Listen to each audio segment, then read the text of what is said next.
Welcome back, everyone. Craig and Jonah here today. How are you today, Jonah? Doing pretty good. We're in the proper orientation again, Yes, I think. this kind of back the way we had done it this way for a long time, standing. So, I don't know if you could tell, we're standing now.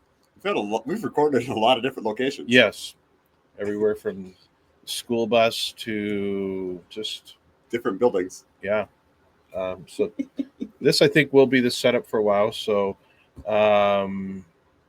yeah, we're both a little grizzly today. Yeah, we are. Mm-hmm. So, yeah. What does that mean for you? Well,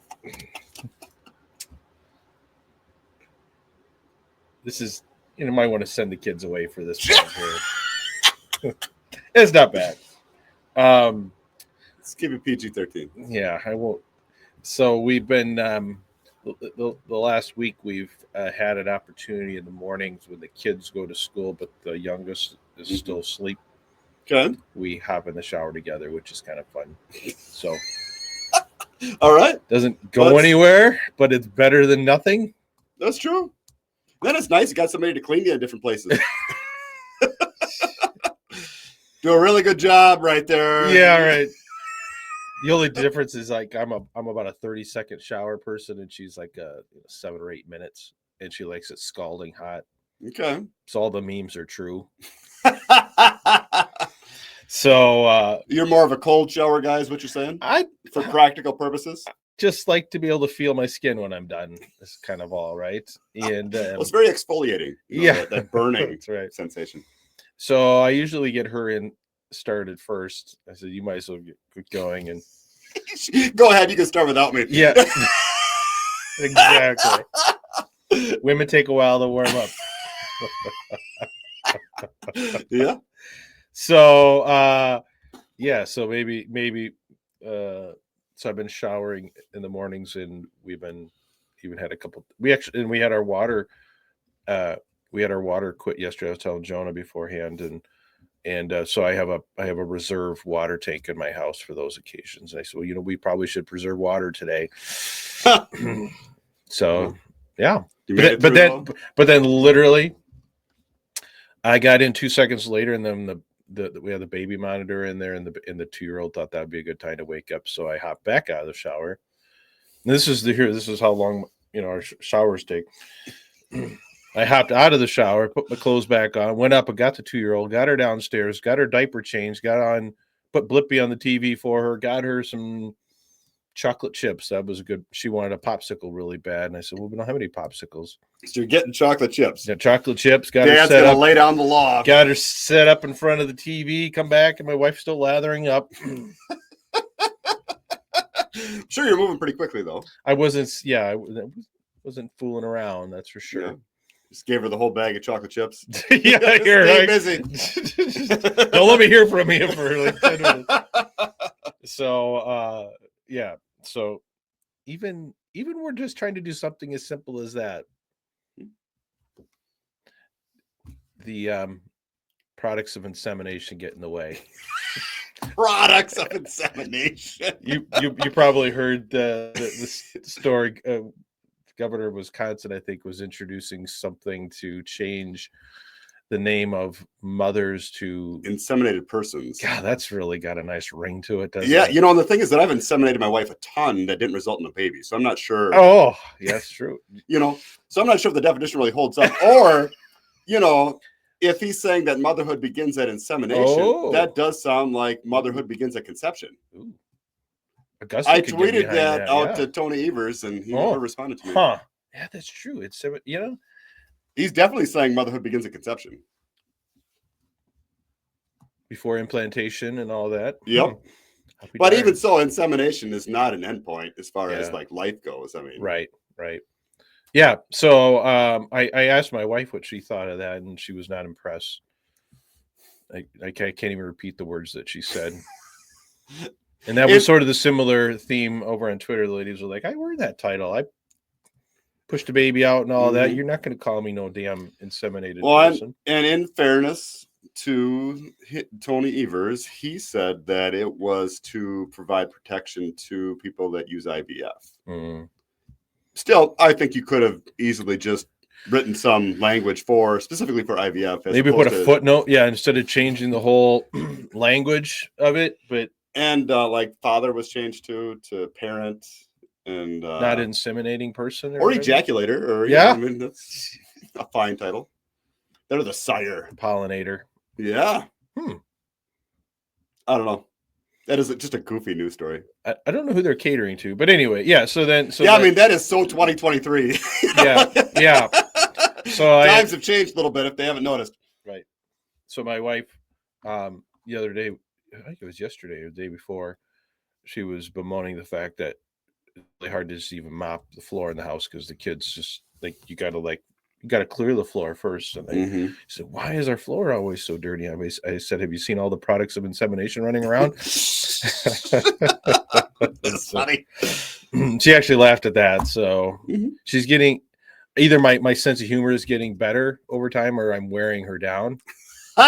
She's laughing at you. We're on to pity laughter since she can't provide. Perhaps she was just so exhausted from all the kids for like the first 20 some years that now she can laugh. I'm starting to think so. Things are looking up. Now I'm gonna Google the definition of insemination because all right. I am curious to see if I'm wrong. But yeah. So we're getting closer like this. I am right. So insemination is simply the introduction of semen into a woman. Oh, so it's not even the conception. And it's not even technically the reproductive organs, according to this definition. I mean, I'm sure that's what they're implying, but but it has nothing to do with fertilization as far as like their definition goes. Catholics will know what that means, but everyone else, it's all up for interpretation, right? Yep. Huh. So it's just a funny definition. It is funny. I doubt that's going to go anywhere, but who knows? Yeah. We live in strange times. So, yeah.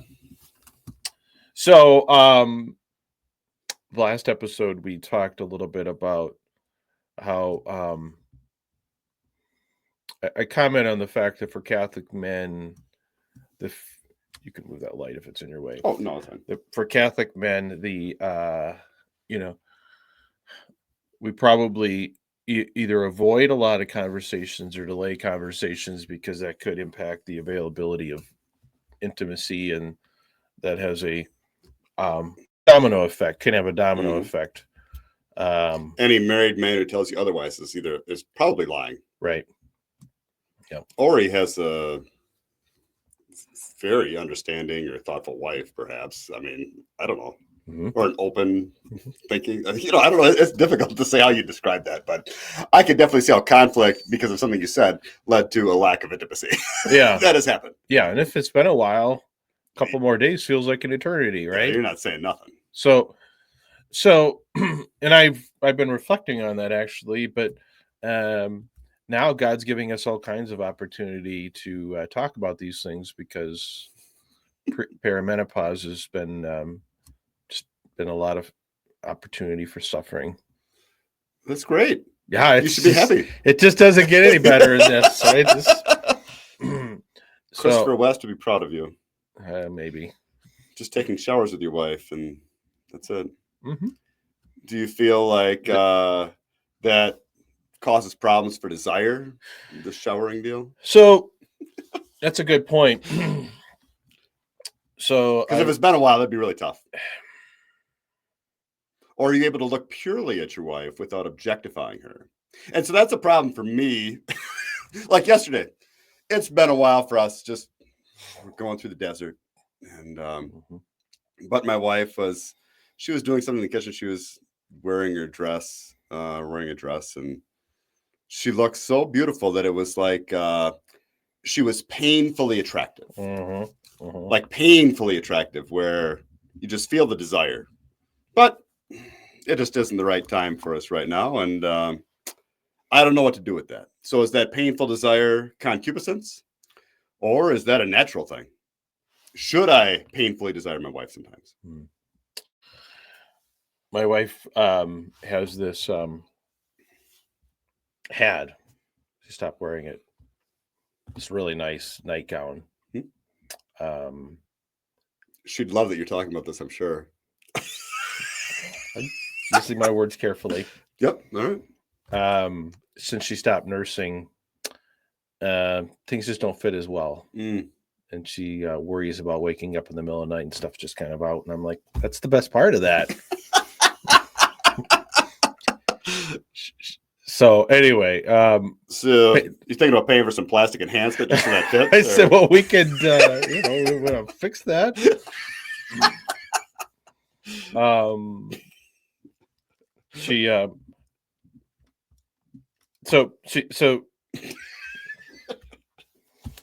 So we were having this exact conversation, because I said, my love languages are physical touch and words of affirmation. Mm-hmm. And we're pretty similar there. Yeah. And those are not my wife's love languages. Mm-hmm. Yeah. It's a foreign language to her. Okay. Might as well be Mandarin. Yeah, right. That's right. Exactly. And so, and she's had to actively try to retrain herself to think in those terms. Wow. I'm not making any comment on the results, but just acknowledging the fact that that's great. Yeah. And she acknowledges that. She acknowledges that. So we're having this conversation. I said, one of the most difficult things about all this abstinence isn't so much that we can be intimate that way, but I said when your love language is physical touch and to some extent words of affirmation, when you can come together sexually, that just replenishes all that. Like, it's the maximum way to have your love tank filled, I think. And I said, when you can't do that, I said, you really need those other embraces along the way, whether it's a hug, a random hug or something like that. And that's just not something that's natural to her. And I think in part because she's dealing with kids all the time, and touching another person just is not high on her list of things to do. We actually had a similar conversation the other day, and I just mentioned how for a long time it kind of hurt my feelings when I came home from work and she wouldn't really acknowledge me, at least in a way. Thing. Yeah. And so yesterday I came home from work, and it had been a while since I even said that, like maybe a week or whatever. But when I came home from work, she greeted me with a hug and a smile, and it was a really good feeling. Like, I mean, it's difficult to describe how good that felt. It is a simple act. I specifically said that. I said, for example, this is. I don't know how we married the same woman. Yeah, right. Have we seen them in the same room at the same time? Right. So she and I mentioned so one of the things I mentioned is it's really hard when during the abstinence periods, if there's no real physical touch. I said I'm the one that's initiating it, so it's I said it really you start to feel pretty depleted, and she made the comment. She's like, well, I don't want to raise your arousal and all that. And I'm like, so you settle on showering together. I'm kidding. I just said, it's okay. Like, I'd rather deal with that than to not have any type of physical connection. Well, yeah, you can always deal with that. Well, and this is, I think, one of the benefits of getting older. It's not as bad. All right, you are a little older than me, but I'm maybe a lot older than you. I don't know, but so so we've been able to do that, and it isn't like it's driven me crazy for a while. But so, like, being able to shower together has been really nice. It's a nice way to hold each other and outside of the bedroom, right? So maybe we'll be doing more of that. I don't know. Well, it is good. Yeah. So highly recommend it. We don't really have time for that right now. So, yeah. just won't quite work out yet, but yeah. But like you said, your house is empty during the day for the most part. Yeah, it only took us 22 years to get here, so you still got time. It's true. Rome wasn't built in a day. For I don't know, we're not quite at 15 yet, but yeah. there, so. don't wait so long, man. Just I was talking about this the other day in the other channel. Don't wait so long, but so we're still learning to talk things through. Yeah, or to get married, or I wasn't sure. Well, yeah, don't wait so long to like talk about things and address painful subjects. But that was one of the other things that I had mentioned to my wife. I said, something as simple as coming home from work and like having you acknowledge my presence, and if possible, like come over and just say, be happy to see me, as opposed to, the death stare, or like I have had such a long day. Or I'm happy you're here because I got help with the kids, but that's do this, do this. Right. And I get it. I get it. I totally get it. I totally understand, but it's such a buzz saw to your day when you were like, you've been at work all day and you come home and you're just like, I should have just kept on driving. Like there was a tweet that I saw one time that kind of I will remember it. Like this woman was commenting on, she doesn't understand why her husband, when he gets home from work, he sits in his car for basically 5 minutes just by himself. And a guy responded, because he's preparing himself for what happens when he walks through the door. And I mean, that alone, like that little simple thing can make a huge difference. And I think it's a very common thing in it. And again, all I'm saying is married life and domestic life is really hard, right? And trying to do all those things, and most of us have more kids than a lot of people, so you're trying to do all those things, trying to function as people, trying to foster a relationship, and that comes for everyone, regardless of your faith. But then you add on all the Catholic layers of complexity and stuff like that, and it just becomes really difficult. So it does. Yeah, marriage isn't easy, and I totally get it from her perspective too, as far as like, she's just had an exhausting day, especially when the kids were younger. I'm sure that's exhausting. Having somebody climb on you, got to keep everybody safe and fed and napped. Yeah. She doesn't need to take care of you when you get home too. Well, I mean, it's a huge project. Just walk over the room and give me a hug. Like you don't understand, Craig. This is one of the things this is one thing that I try to communicate to my wife, and this is like I'm trying to get better about sharing my feelings now. Getting a deeper side. Yeah. Now, don't tell the red pill guys. I got my ass chewed over on the other channel by one of the red pill guys. One of the things they say, men never show feelings, never reveal yourself to the women. And I don't know. All I know is my data shows that every time I do that, my wife is, I don't know, a more intimate person, So anyway, I said, and she knows what my love languages are now. I think she always knew, but she officially knows now. She's known for a little while. And I said, when you're walking past each other in the house, and you have this opportunity, like you could just like do, and then you kind of walk around me. It's not only am I not getting physical touch, it feels like it's intentional. It feels like an outright rejection. I know that feeling. Right? Oh yeah. And I'm not saying you got to grab my backside like I do it to her every time I go by, but so just once in a while. Be nice, yeah. Just once in a while. And so I think this is just a common dynamic. A lot of guys that are hearing this know what I'm talking about here. It's a little stuff like that, but all adds women up. Feel free to tell us why. Yeah, I mean, other than just being busy, is there another reason? And this is where it's so funny. Again, I was talking to my wife, and she was talking about women's memory. And this is a fun conversation. Yeah. So she was talking about she vividly remembers something that happened when she was 14 years old in Europe. They'd gone on some kind of a trip with her school. Remembers this other person's hairstyle and what she smelled like and what she was wearing. And I'm like, but you can't remember how long it's been since we got busy. Fair point. So what'd you say to that?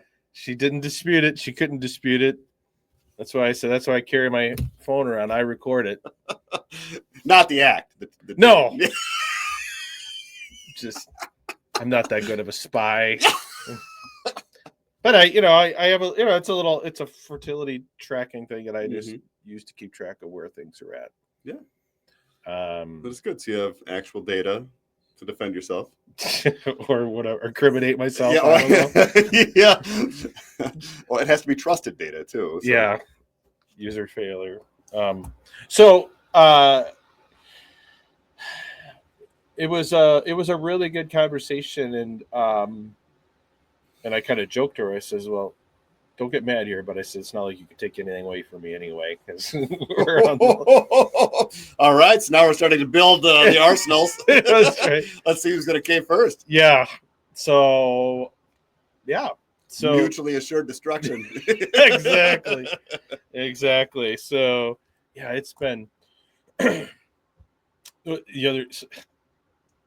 I hope John Farrell doesn't hear this because he'll tell my wife she's going to hell. But we were talking, and I was telling what you had said. The chances of us getting pregnant are really small. She's like, I don't believe those statistics because I said I've had 2 babies in my 40s. You gotta so that's younger 40s. It goes up drastically. I tried to tell her that. I tried to show her the numbers and everything, and she wasn't having it. Well, name the child Jonah. Well, so this guy said you were impossible. Yeah, I said,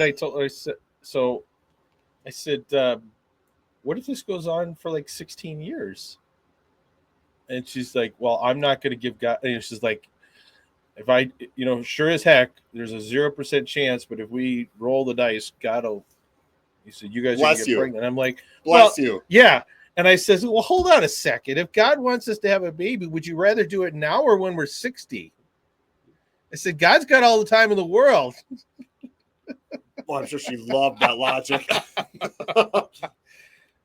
She hasn't caved yet, and I'm not even trying to get her to cave, but it's a little fun. I heard a funny story along those lines of a young couple, and I'm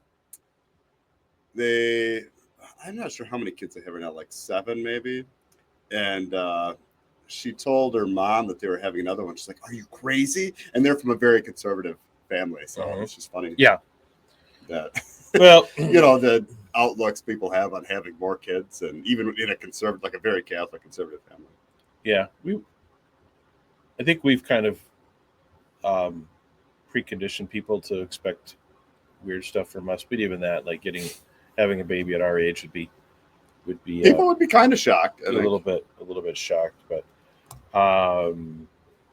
she could just wear like a maternity shirt that said it was God's will. That's right. I had nothing to do with this. Yeah,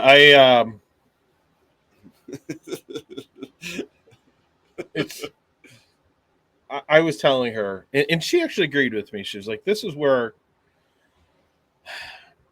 and I was. It's like I said, it's been sort of freeing to be able to have these conversations while we're both stuck in the desert. And I said to her, I forgot what I was going to say. It's right there.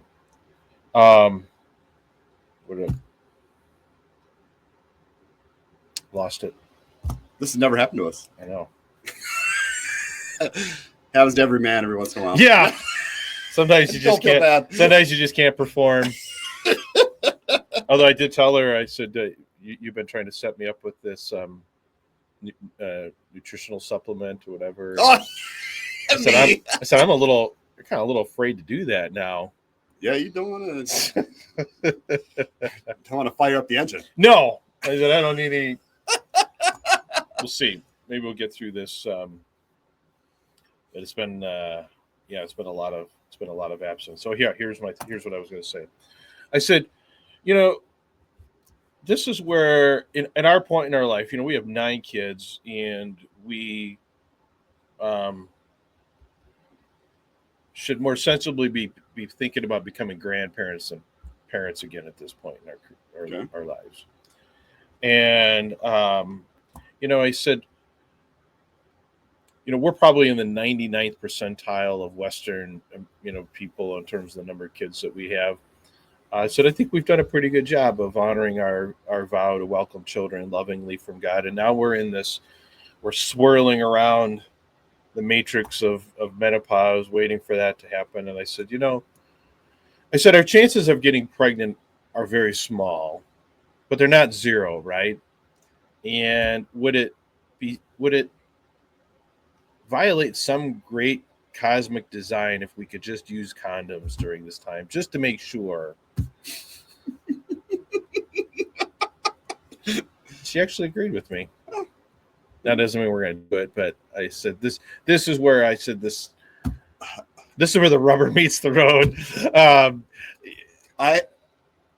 I would. You're slow today. I was thinking, because the last time I saw a condom was during the Clinton administration, but they're no fun. I wouldn't know where to find them or how to use them or anything like that. But I think I could. I think even at my age, I could figure it out. I'm sure you figured it out. Yeah. But to be able to, for couples to be able to do that when you're going through the menopause, always, man, you're spending a lot of time abstaining, and for what reason? For what purpose? And this is where, and I was telling her, so this is where the focus on individual acts, as opposed to stepping back and looking at the couple's attitude towards fertility as a whole and the fruitfulness of their marriage. It's radical right there, though, I think. Yeah, I know. I've already been anathematized. But I mean, really, though, yeah. This is, I think, when you get into these kinds of circumstances, which there's nothing super unusual about our circumstance, right? Other than you have 9 kids. Yeah, but I looked it up, you're like in the 1%. Okay. I mean, maybe not compared to the Amish, but right, because they're part of Western society, technically, possibly. Yeah, that they skew the numbers. But I could give quite a few Amish guys a run for their money too. You're right on that, actually. Yeah. You talk about. You don't have the beard, though. They think. Yeah, I grow you're pretty a wimp crummy. for having no beard. But. I have a pretty crummy beard, so. But it's actually, the beard's okay. The mustache, though, must be pretty strong. Yeah, but they shave that. They don't have a mustache. That's true. Yeah, they do get rid of that. Yeah. Occasionally, you see an Amish couple, they can't have kids or only have a couple of kids, and man, you talk about shame. Yeah, just constant shame everywhere you go. Only 2 kids. Yeah, what are you guys doing wrong? Yeah. Do you know how to do it? Yeah. I'm sure that must be the joke around all their church gatherings. Exactly. He doesn't know how to do it. In Pennsylvania Dutch or whatever. Yeah. So, but really though, at this point in our marriage, what good is it doing anyone for us to just go long stretches with nothing? Other than just merit and suffering. Yeah, they keep saying that. They do. It gets easy for people to say that when you're not the one going through the suffering. Well, that's true too. and this is an analogy I made. Actually, I made this exact analogy to my wife. I said, when I started working out, I went to the gym. They said, look, to get stronger, you're going to be uncomfortable for a while, and you're going to be sore the next day. That's natural. That's normal. That's your body getting stronger.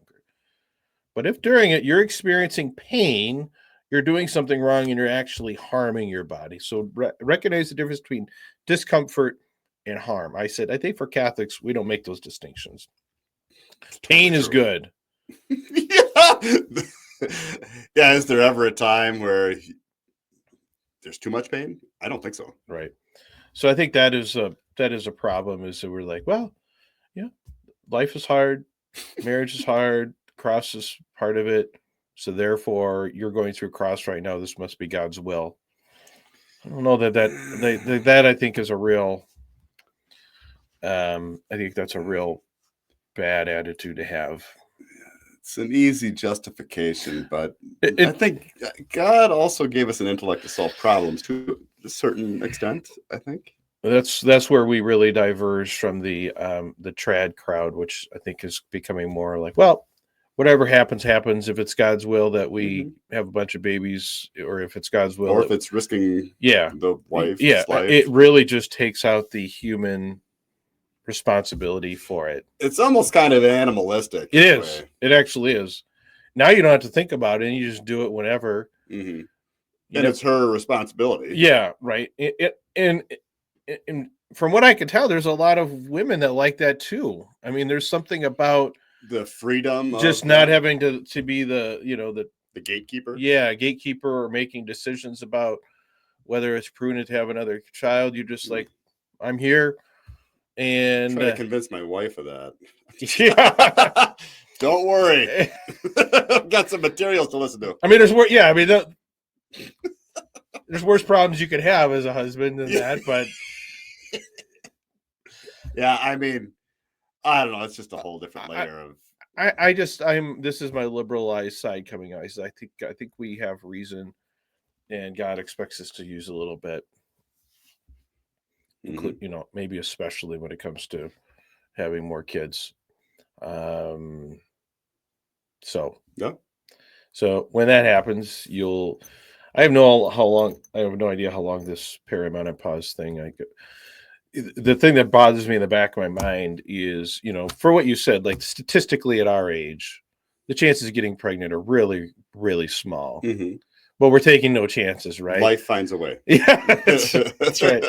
So we're going to go through a ton of abstinence because there isn't really a test that I don't think there's a real clear test that tells you when you are no longer fertile, is there, when you're through menopause? It's sort of I think it's just observation. Yeah, well, so or maybe Neuralink could do something where you could discharge all the eggs maybe at the end. I don't know if that'd be listed or not. But. I mean, it would just be nice to know if there's any we always go back to any rounds still in the chamber, right? Yeah, it'd be nice. Yeah, exactly. You're our only hope, Elon. But I said we're going to be abstaining long past we're actually fertile, and that's frustrating.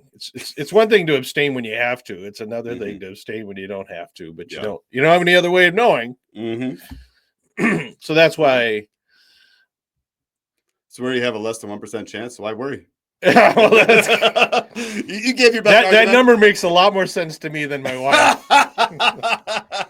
And then I just said, look, condoms have a very, very small failure rate, but you put those two numbers together, and even God can't crack that math, right? Condoms do break. Yeah, well, I know, but it break under circumstances where you already have like less than a 1% chance of.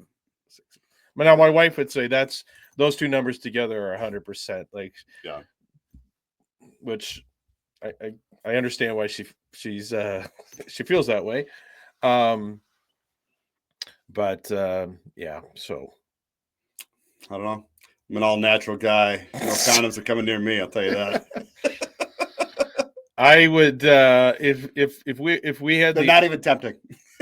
Oh well, maybe I don't know. I can't see how they're any worse than abstinence. Yeah. I mean, they gotta be better. I don't know. I mean, maybe they're a lot better than they were during the Clinton administration now. Got some technology's come a long way. I don't know. This is quite the review. Yeah. Jonah's gonna go give Trojans a 1-star review, right? Yeah, from back like 25 years ago or more. Yeah. So anyway, I don't know. I guess it would be 25. I don't know. Anyways, yeah, it's been a little while. Yeah. Yeah. Okay.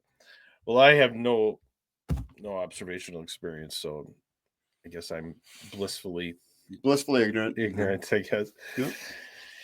So, yeah. You got another oasis on your horizon, like how menopause is a supposed oasis, and condoms are not the oasis. I'll say that. Okay. Well, I was telling her, I said, reflecting back, and it's like, I kept thinking, we just wait long enough, get the kids at the right age, and there'll be an oasis. You'll like open up into a meadow. and we'll be able to like kind of really enjoy ourselves for a while. That never happens. It hasn't happened yet. Yep. Now I'm afraid we're getting older and she's going through Mhm. menopause and Everything's drying up. Just the mirage is just fading. It feels like a mirage. Yeah. It feels like a mirage. I said that I did not. I said that was probably the biggest thing I did not expect when we got married. I thought that there would be, I thought there would be times of bliss and times of abstinence, but I didn't think it to be mostly abstinence. Yeah. When I say abstinence, it's only in as much as it's never really on a frequency that I would choose if I could choose. If I had, it's like being thirsty, but only getting a little. Exactly. Right. Yep. So yeah. So anyway, so that's the kind of crying in my coffee that you can expect for a while. Yeah. Because I think we're going to be going through this for a while unless God breaks through and gets us pregnant, and then we delay all this for 2.5 years, which I've kind of wondered. Menopause just happens. Well, that's what I kind of wonder. So like if you get pregnant like right on the cusp of menopause, does it just push that whole menopause project back? I mean, no. We're good for about 2 years. We're good for a good 2 years because pregnancy is 9 months, and then she usually has at least a year or more of infertility afterwards. And so I said we could just have one more kid and then just sail off into the menopause sunset. Because it's not like just having more kids means you have kids again later in life, or like delays the onset of menopause. Oh, so. Man, that would be bad. What if menopause doesn't happen until over 75? Because you just had so many kids. Oh my God. No, that's not how it works. Okay, good. Yeah. So anyway. Well, good luck to you. I said eventually this has to end for right. But we'll see. Yeah, I'm hoping the desert streak ends soon over here too, buddy. So well, luck to you, bud. To you too, man. All right. Okay. All right. Well, thank you, Jonah. Thank you for everyone who tolerated that. I don't know how many Catholic podcasts talk about condoms in that way, but yeah, we're one of a kind. We are one of a kind, that's for sure. So, yeah. But we do not recommend condoms. We just discussed the possibility. Yeah, I wouldn't even put up the do not take theological advice. Well, you're getting sloppy. Yeah, I know. But I went to confession yesterday. So how'd that go? What was your penance? So we go to the same guy so I can judge your confession based on that? The guy that we used to wasn't there. Oh, really? So he's probably heard me talk enough that he got worn out. Like, man, I really wanted it had been a little while since I've been there for confession, and so I was kind of looking forward to. But there was a guy ahead of me in line and like took forever, and I'm like, come on, buddy, this is not for. And it was a guy. Yeah. Yep. Did you go face to face? Oh yeah. Yep. You know that I don't know. That's yeah. I don't know what. Just get in there. I don't know what goes on face to face, but they do tend to take longer. Yeah. I'm for confessional quickies. Mm-hmm. Yeah. I agree. Get in there and get it out, and with the rest of us. So it's not just confession then. Right. Exactly. Right. Showers, everything. It's just like, so is it a good priest then? Oh yeah. That's good. You think he's new? No, he's not. All right. This is the one that he always gives you a prayer card. Oh yeah. So he left me with a prayer card, and not to talk about my confession, but the stuff. The reason I go to confession is not the stuff he's interested in. He's like he gave me a long lecture about just some other random assorted stuff you talk about, and which is okay, good, but yeah. I really don't like the multi-day penance either, which that priest is he typically gives. Yeah. I like just, something I can do in that day because I don't want to forget. I like to be able to put closure on that and not be. We're still Catholics at the end of the day, so we worry about getting hit by a bus the next morning before our penance is done. And it's true. So, yeah. All right. Okay. This time we're really done. All right. Thanks, Jonah. Thanks, everyone, for listening. And until next time, everyone. Bye. Have a good one.